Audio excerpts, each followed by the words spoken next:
Good morning. Welcome to the episode of Breakfast Analysis. Today we're going to be talking about Challenger League teams in Europe, National League teams in Europe, and the Tier 2 scene across the pond. We're rocking the Evil Geniuses shirt. Rest in peace. Not that it's relevant, of course, because we're talking about Europe, but hey. There's been a bit of an issue in particularly the German scene. In Europe. And a thing to know is that obviously in Europe, the national programs are quite big deals. The most prestigious national league at the moment is the GSA League, which is for German, Switzerland, and Austria. And G2 have just been admitted into this league, and there's a bit of a controversy around it. And I think it's worth going into a little bit here. G2 Esports notably are not German in terms of their players. It's owned by a Spanish person. Their players are from Denmark, Finland, the UK, and Australia. So not from GSA at all. But they do technically have their base of operations in Germany. So they're allowed to play due to the rule being that the org can be from Germany or the players need to live in GSA. And technically the players all live like in the compound or like, somewhere around their playing compound. So they play in the GSA League. And this sparks a lot of controversy because people are like, well, why this team isn't even German? Why are they allowed inside? Or Swiss or Austrian. Why are they allowed inside? And I would wager a bet that G2 Esports are not super thrilled themselves of participating in the GSA League. Let's note a few facts about the GSA League. The GSA League has a prize pool of 40,000 euros. If you get first place in GSA, you will still be making less than the last place Pro League team. If G2 are in this for the money, then it's a terrible investment by them. There's absolutely no reason to be playing for this kind of cash. The players are all salaried, and obviously, it's not that big of a prize pool. You could argue they're doing it for the exposure. And while I'm sure G2 have some German fans, the base of their fan base is going to be elsewhere in Europe. GSA is only broadcast in German. There aren't English broadcasts. So most of the fans of G2 Esports are not going to be able to watch this league. It will get them a little bit more exposure. They'll get them more German fans, sure. But it's really not going to be a lot, and I don't know if it's going to be worth, again, trying in these leagues and exposing strats, which is what they're going to be doing. You got to keep in mind that for any Rainbow Six team, every match you play, you lose something, right? You lose those strategies. You give up a VOD that your opponents in future games can then watch from you. It's why a lot of the times in previous years we've seen European teams stay away from the national leagues or really just not try at all in the national leagues because it's not that important to them. We see it here in North America too. I mean, the U.S. Nationals were kind of a mess in 2019 because it was very separate from Pro League, and so the teams that played in both leagues, Pro League and USN, didn't really try in USN. There's a prize pool, so they all thought it was worth playing, and it was broadcast to their core audience, their entire core audience. So it made sense to still play in those, but there was really not fair competition. So it doesn't really make sense for G2 to be jumping in this from their perspective. The fans are pretty upset by it. I would imagine the reason G2 are jumping in here is because there's probably some sort of contract or agreement between Ubisoft and the Pro League orgs in Europe to get players into these national leagues to help try to give them exposure. Because really the only people benefiting from G2 entering into the GSA League is the GSA League. It's going to bring them more fans. It's going to bring more eyes to the GSA League. And ultimately, it'll probably help out like the other smaller German teams. Not because they're going to win. Obviously, they're going to get slammed by G2. But it'll get them more exposure, Like, who is Turtle Esports? I have no idea. But if I'm a G2 Esports fan, now I'm going to watch at least one Turtle Esports match, this season, which is a team that's in the GSA League, if you're not familiar. A German team, obviously.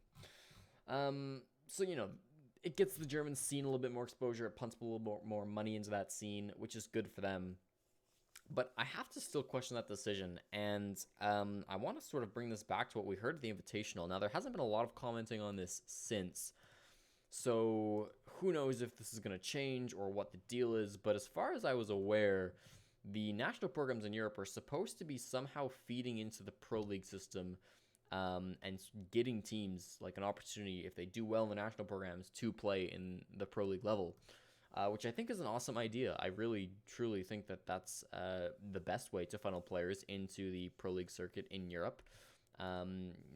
Develop the talent in the national leagues and then send them upwards. It's similar to what League of Legends do, where they have a bunch of different European leagues, and then they all come together at the end of the year to play in this big European Masters, which is a huge European tournament. And then a lot of the times, like, Europe is franchised in League of Legends, but a lot of times, like, those are the players that get poached. They get picked up to go to the big leagues, right? And so I imagined it would be something similar happening in Siege when they made this announcement. But if that's the case, then it makes absolutely no sense to put these pro league teams inside of the national leagues. And, it's not just G2. At the moment, 8 out of the 10 confirmed pro league teams for next season are in national leagues. The only ones you're missing are BDS, who were staying away from the French league like pretty heavily. They had some chances to join on in, but the French league has also been on a massive break. So who knows if they're going to try to get in for the next season. French league is supposed to be open to relegations for their next season, for I guess the 2020 season. However, the relegation's closed and the team's already decided, so there's no real way for BDS to get in on the surface. And then ESL Premiership would be the other one, with Navi not participating, but they participated in the past. And again, just like the French league, Prem is on a pretty extended break right now, so they just ended their season and they're going to be starting a new one in a bit. So it would not surprise me if we saw Navi get invited or somehow enter the next season of Premiership. And even if all hope looks lost, and my theory of you've got to send all the pro league teams into national programs gets messed up, well, one of the teams in the French league right now is Rogue, who are also simultaneously in the GSA league, playing in both somehow. I mean, they've been announced and confirmed for GSA. They're technically qualified for the French league. It would not surprise me in the slightest if their spot got removed and was given to BDS just as a free invite to the next season of the French league. So there's avenues for all the pro league teams to play in their respective national divisions. Out of all of the teams who have national programs coming up or will be participating, or ongoing national programs, they're already confirmed in. Wouldn't surprise me if BDS and Navi also got into their own national leagues. And so this is a bit of like mixed signaling to me, and I'm not exactly sure why we're seeing. We initially had heard that the national program is supposed to be developing like tier 2 talent, and now also we're shoving them full of pro league teams, because it doesn't feel like that would make much sense, right? It makes sense if like you win the GSA league and then you can compete for a spot for pro league. But if G2 Esports win the GSA league and Rogue get second and Orglis get third, are you sending the 4th place team from the GSA league to battle for pro league? It just doesn't make a whole lot of sense. You could do it that way, but I certainly would be shocked. It could be that this is just going to be like a one-time, like these early seasons are just going to try to boost their popularity by throwing pro league teams in, and then we'll yank them out and give it to the tier 2 scene afterwards.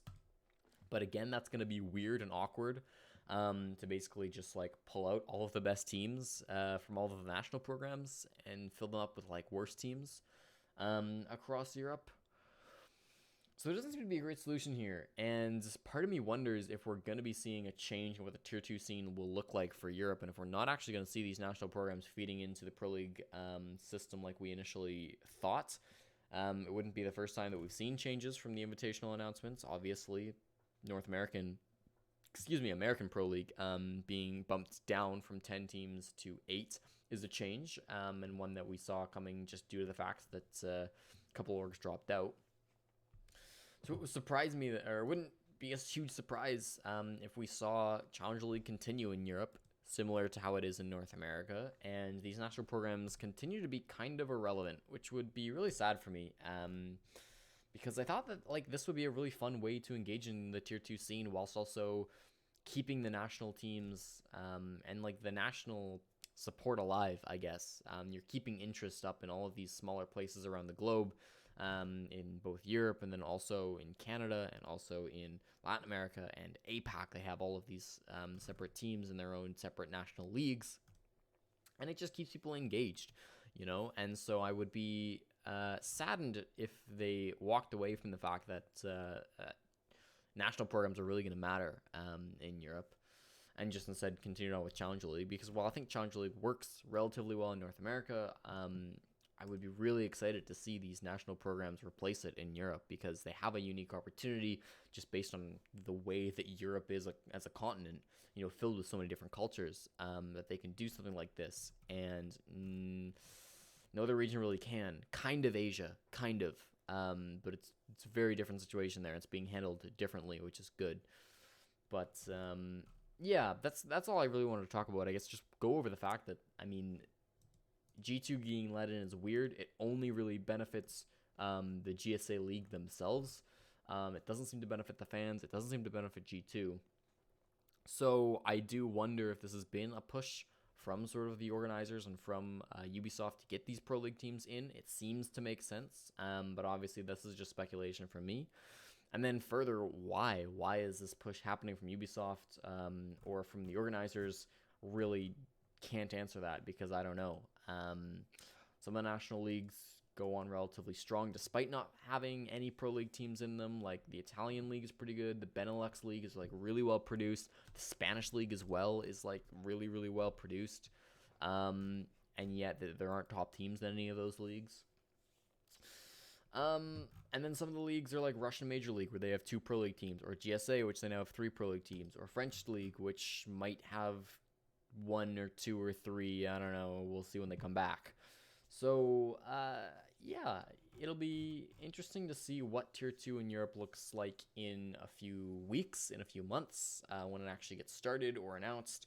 I'm looking forward to it. With my luck, it'll be announced after I record the video, but before I put it out, so I can't put it out. It's a waste of time. But hopefully that's not the case. That's been it for today. Thank you all for watching. Stay safe during the coronavirus, and I will see you next time. Bye-bye.